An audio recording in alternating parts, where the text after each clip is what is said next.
Сүйіктім, қалай бүгін кеш ұнады? Иә, бүгінгі кеш керемет болды ғой. Бұлай көңіл көтермегеніне біраз болған еді. Енді бәрі де сен үшін ғой, Ғали. Білесің ғой сен өз өмірінен де артық жақсы көретін. Иә, білем. Бірақ жас айырмашылығым ше. Сол есіме түсті бір түрлі ыңғайсызданам ше. Есінде болсын. Махаббат жасқа қарамайды. Тіпті жүрекке әмір жүрмейтін барлығымыз білеміз. Солай болса, солай шығар.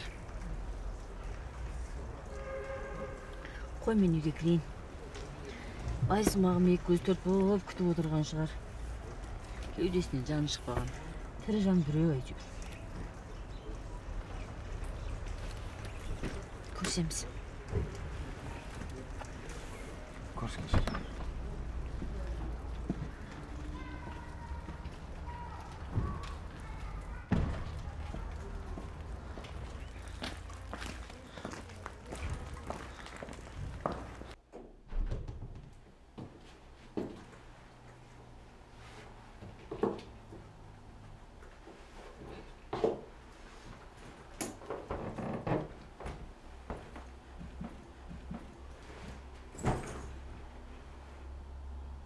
Келдің бе, Ғалияш? Немене келмегенде? Bir жаққа жоғалып кетеді деп пе едің мені? Ана дайындап кеткен тамақты іштің ба? Әлде Құдай маған қарап отырсын ба, аузыма келіп тосады деп? Іштім аздап. Тәбетімде жоқ өзі. Бірдеңе керек болса айт. Бүгін қатты шаршадым. Жат демалам. Түн жарымда мені мазалама бірақ. Шаршасаң демала бер.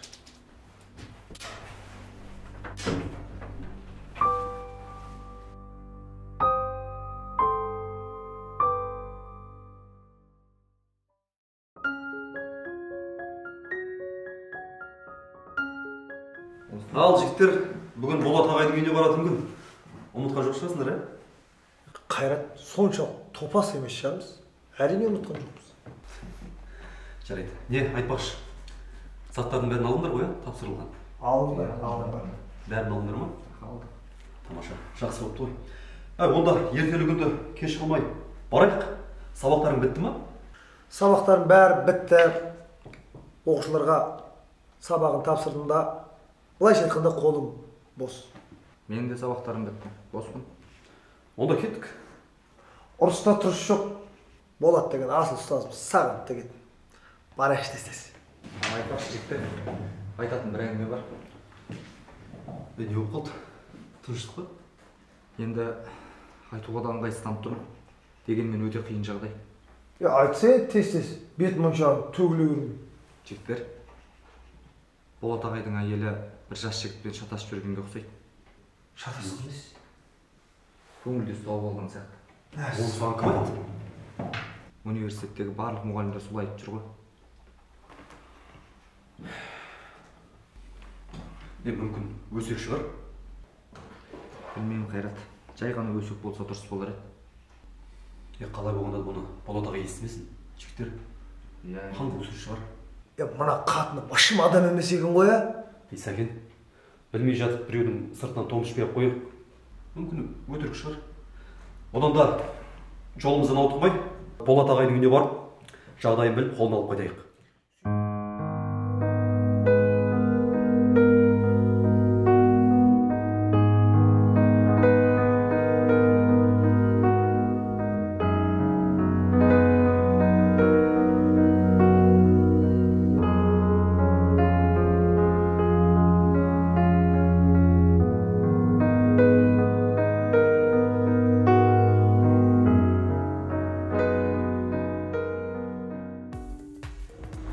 Ғали апай, сізден бірдеңе сұрасам, ренжімейсіз бе? Жоқ, ренжімей, сұра. Жаныңызда жүрген жас жігіттің? Сен оны қайдан білесің? Әдесе мен атын аңдып жүрсің ба? Жоқ, аңдып жүрген жоқпын. Ашықтан ашық жүрген соң айтып жатқаным ғой. Оның үстіне біз өз көзімізбен көрдік қой. Сол қызық болып тұр ма сендерге? Қызық болып тұрса айтайын. Ол жігіт менің жүрегімді жаулап алды. Жас айырмашылығымыз кішкене 10 менен жастау. Бірақ бір-біріміз жақсы көреміз. Мен біреуден жасып қалайын деп жүрген жоқпын. Сіздің күйеуіңіз бар емес пе, Ғали апай? Иә, бар. Қыздар, күйеуі бар деген аты ғана.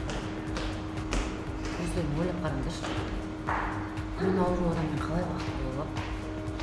Мен одан бала сүймесем, ана танбасам, ерлі зайыпты болып жүре алмасам, ондай байдың не керегі бар маған? Мүгедектің арбасында таңылып отқан адамның нәжісін тазалап, соны қас-қабағына қарап өтем ба? Жоқ. Мен әлі жаспын. Жасым жерге қарап қалған жоқ. Мен де нағыз әйел сияқты өзім сезінгім келеді, қыздар. Жарқырап жүргім келеді. Солай, қыздар. Өмір адамға бір-ақ мәрте беріледі. Сол өмірді бақыттың белшесінен кешіп өмір сүру. Түсіндіре алдым ба?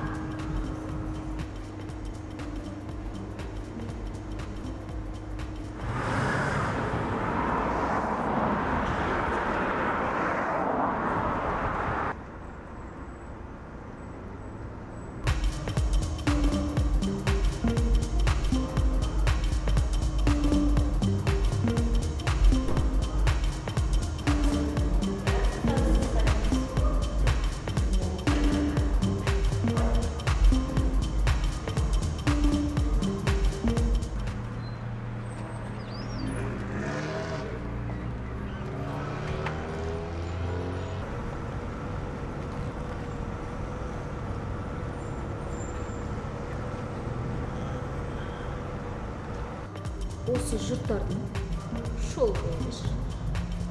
Соны айтам да.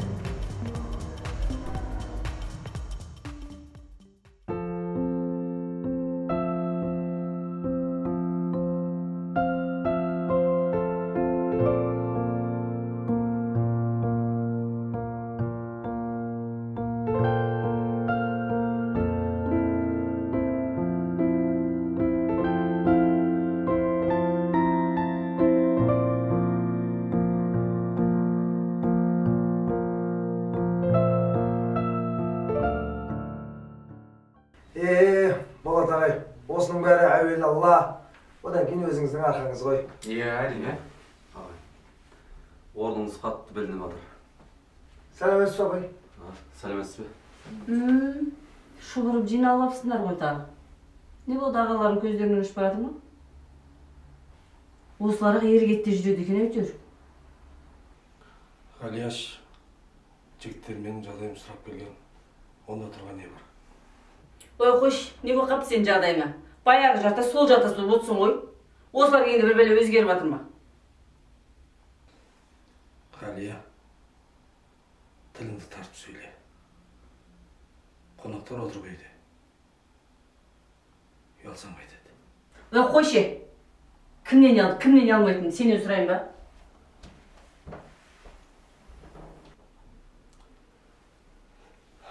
Айып етпеңдер жігіттер. Соңғы кезде жеңгелерінің жұмысы көбейіп, көңілі болмай жүр. Ренжімеңдер. Түсінеміз ғой ағай, бәрі жақсы. Рұқсат болса біз тұрайық. Уақытта біразға барып қапты. Иә, тұрайық. Тұрайық, иә. Жігіттер, асыққандарың не? Отырмадыңдар ма біраз? Отыратын едік ағай. Біраз шаруаларымыз болып тұр. Әдеттегідей әр апта сайын келіп тұрамыз ғой. Есіңізде ма? Өзіңіз айтушы едіңіз ғой. Өмір бұл күрес. Күресу қажет жігіттер деп. Уайымдамаңыз, бәрі жақсы болады. Жүзіңізді көрмесек, сағынып қалатынымыз жасырын емес. Келіп тұрамыз ғой әлі. Әрине, мен де сендерді сағынамын. Қанша дегенмен менің ең жақсы көретін студенттерім едіңдер. Көп уайымдамаңыз ағай, бәрі жақсы болады. Одан да денсаулығыңызды күтіңіз. Жақсы ағай болай болса. Жақсы. Жақсы, келіп тұрамыз ғой ағай. Жақсы. Жақсы ағай. Жақсы.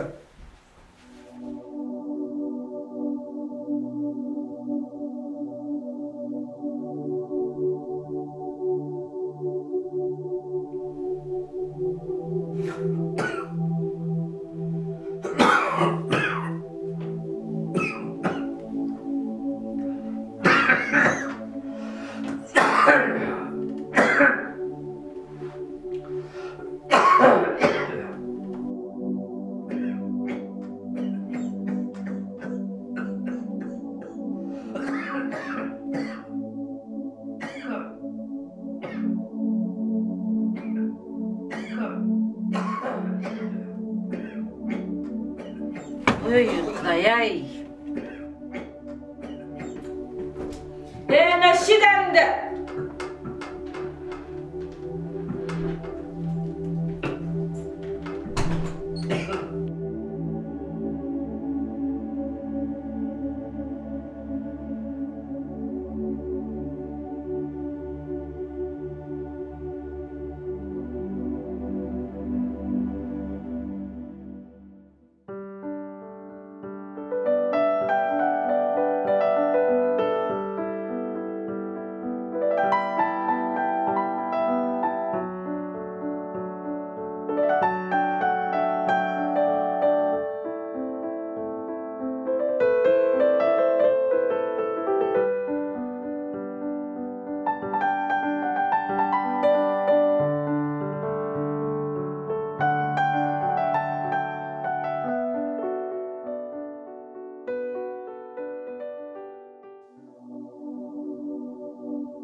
Не может ответить на ваш звонок. Вы можете оставить голосовое сообщение после сигнала. Соединение платное.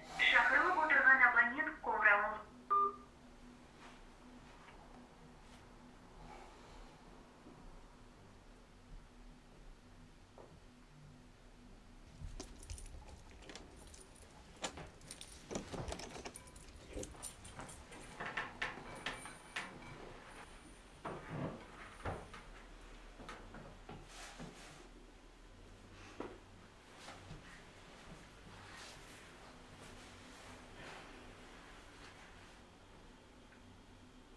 Қайда жүрсің?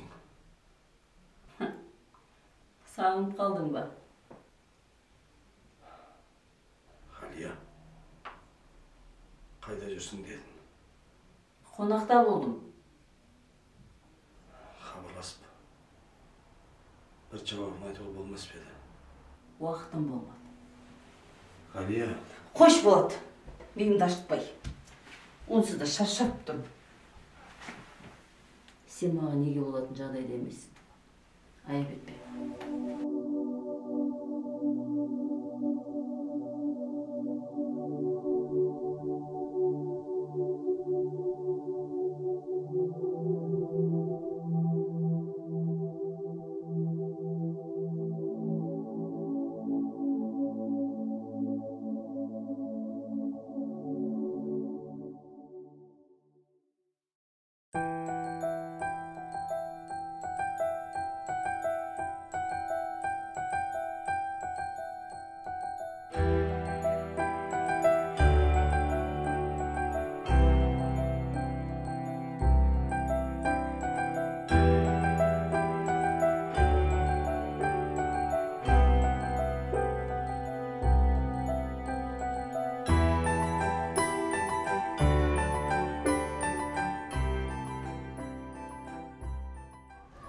Демек сенің айтқаның рас болғаны ғой. Солай сияқты ғой. Сәкен, мына сұмдықты Болат аға естімесін жарай ма? Жоқ, мен қазір барып айтам. Қайрат, сен қызысың. Не оймен айтпысың маған бұл әңгімені? Немене аузымда сөз тұрмайды, тоғылдақ деп пе? Ай, ашуланбашы енді. Жай жария болып кетпесін деп жатқаным ғой. Мынау. Жарайды, қойш. Бұл бәрімізге қатысты.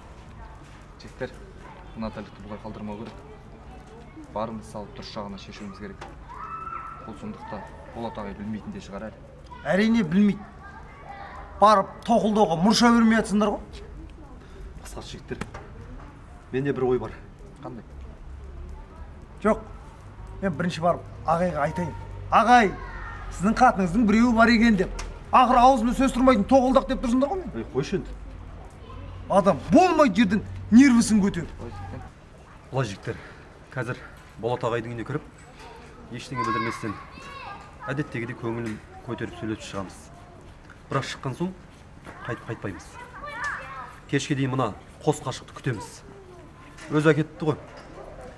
Кешке қайда әкеліп тастайтын шығар. Сол кезде мына Дон Жуан сымақты ұстап алып жақсылап тұрып сөйлесеміз. Қалай? Келістік пе? Келістік. Кеттік.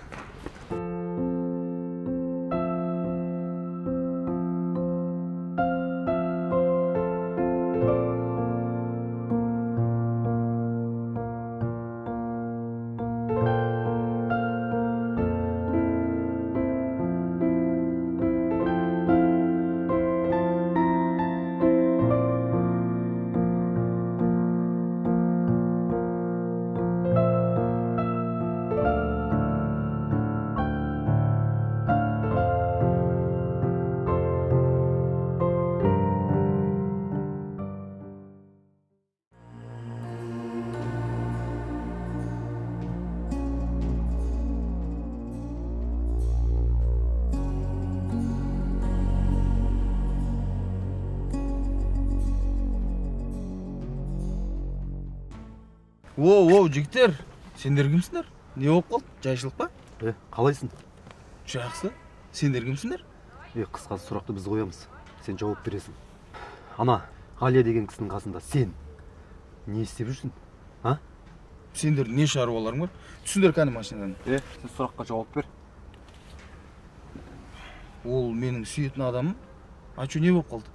Сен өз бойдақсың ба, үйленгенсің ба? Бойдақ. Ғали екеуміз үйленсек па деп жүрміз. Сен басың істей ма? Бай бар, отбасылық, әйелден басқа жүретін қыз таппай қалдың ба не? Оның сенің жасынан әлде қайда үлкен ғой. Үлкен болса не болыпты? Махаббат жасқа қарамайды. Мынау дені сау емес пе? Бай бар болса проблема емес. Ғалияны өзі айтқан, күйеуім өте науқас деп. Ол да жүре бермейтін шығар. Бір күн өледі. Содан кейін Ғалия екеуміз үйленіп бақытты ғұмыр кешеміз. Сен біреуге өлім тілегенше өзің өмір тіле. Аузың бар деп оттай берме. Сөзін тоқатері бұлай. Біз Болат ағаның, яғни Ғалияның күйеуінің туған бауырлары боламыз. Жігіттер өтірік айтпаңдаршы. Ғалияның өзі айтқан, күйеуі жетімдер үйінде өскен. Сен сөзге түсінбедің бе? Қайталап айтам. Біз туған бауырлары боламыз.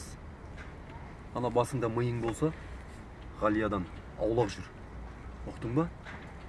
Отбасылы елмен бас қосып, бақытты өмір сүріп кетем деп ойлайсың ба?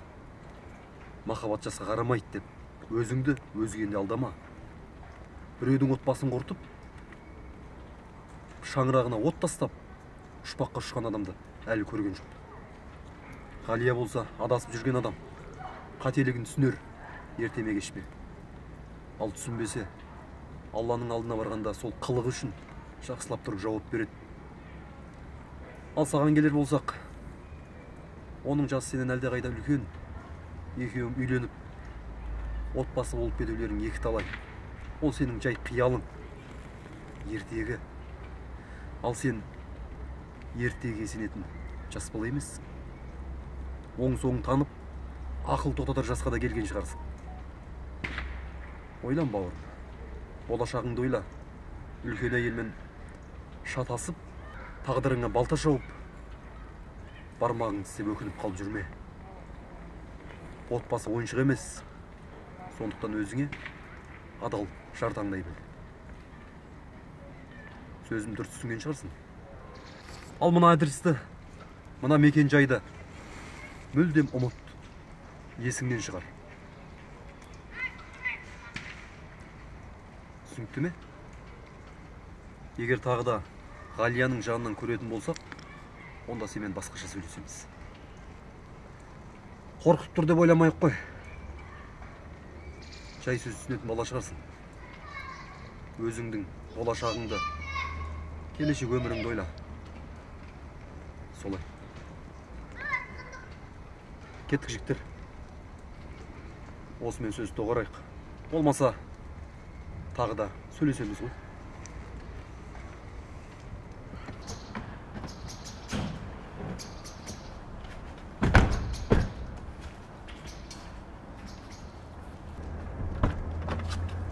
Айтпақшы, Ғалия саған айтпаған шығар. Оның вд служб деп жатқан баласы бар. Келеді жақында армиядан. Мына жағдайдың бәрін біліп қоятын болса, айрат. Өлдің. Ескертуін ескерттім. Ары қарай өзің шеш. Давай.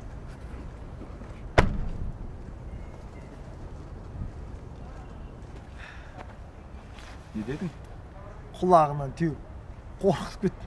Ары қарай ойланып отыра берсін да.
Болаттың қазасына мен кінәлап отырғандарыңды білем.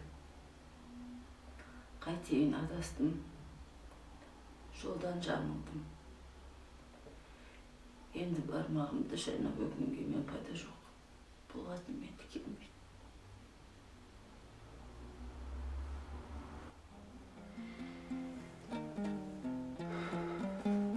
Сабыр етіңіз. Алла сізге иман берсін.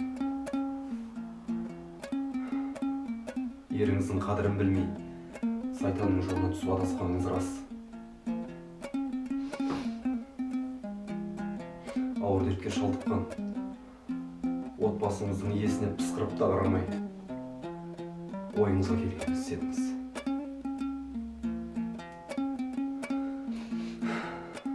Қатты ауырса да, қатты науқастанса да, адами қасиетін жоғалтпаған асыл жарыңыздан, асыл азаматыңыздан айырылып, тірісінде қадірін білмегеніңіз қандай өкінішті. Дегенмен, қазір сізді кінәлап, қателігіңізді бетіңізге басқаннан келіп кетер пайда жоқ. Одан да Болат ағаның көзі тірісінде жасаған қиянатыңыз үшін Аллаға жалбарынып, шын өкініп, кешірім сұраңыз. Алла мейірімді, Алла кешірімді. Әйел адам ақыретте бірінші намазынан, одан кейін еріне бойсұнғандығынан сұралады дейді. Ерінің разылығын алған, бойсұнған әйел ақыретте жұмақтың қалаған есігіне кіреді. Ал сіз күйеуіңіздің разылығын алдыңыз ба, алмадыңыз ба, ол бізге беймәлім. Ол жағы тек Аллаға аян.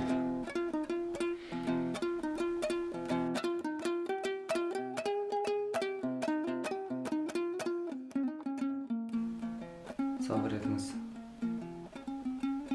Намазға жығылып Аллаға жалбарыныңыз. Тілеңіз. Қандай да бір көмек керек болып жатса, қысылмай хабарласыңыз.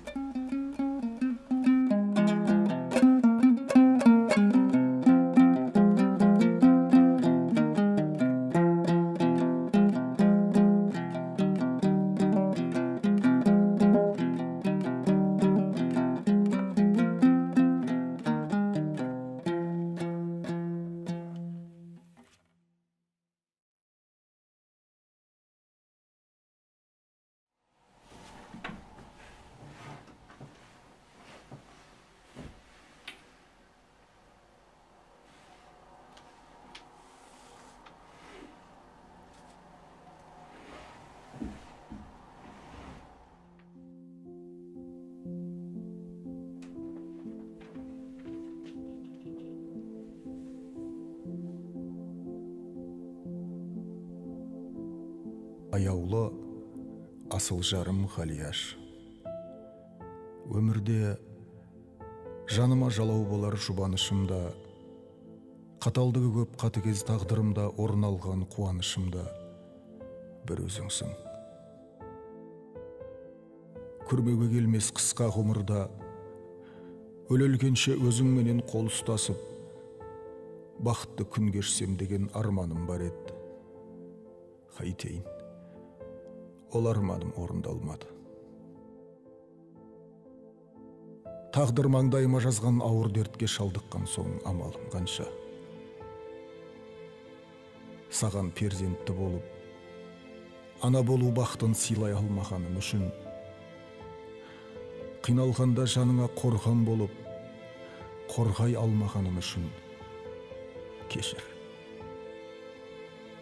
Ер азамат секілді еңсемді көтеріп жүруден қалсам да, сені өзгеге қимайым. Дегенмен сен бақытты болуға лайықсың. Өзегім өрт болып өртенсе де, сенің өзге жанмен бақытты болуыңа қарсылық білдірмеуге бел байладым. Жас өміріңді өксіткенім үшін кешіруіңді өтінемін, Ғалияш. Басыма түскен ауыр күндерге лағынет айтпай, пешенеме жазылып, мына қу жалғанда еншіме үлес болып тиген қиын қыстау кезеңдерге, қуанышынан қайғысы көп болса да, өзіңменен өткізген уақытыма шүкіршілік етіп, жаратушымның алдына кетер күнде таяп келеді. Қош бол деп айтуға жүрегім қан жылап тұрса да, қоштасуға тура келеді.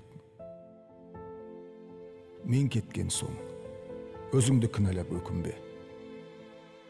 Бағыңды тауып баянды ғұмыр кеш. Қош бол, аяулым. Қош бол, асыл жарым. Бақытты бол. Мен саған разымын.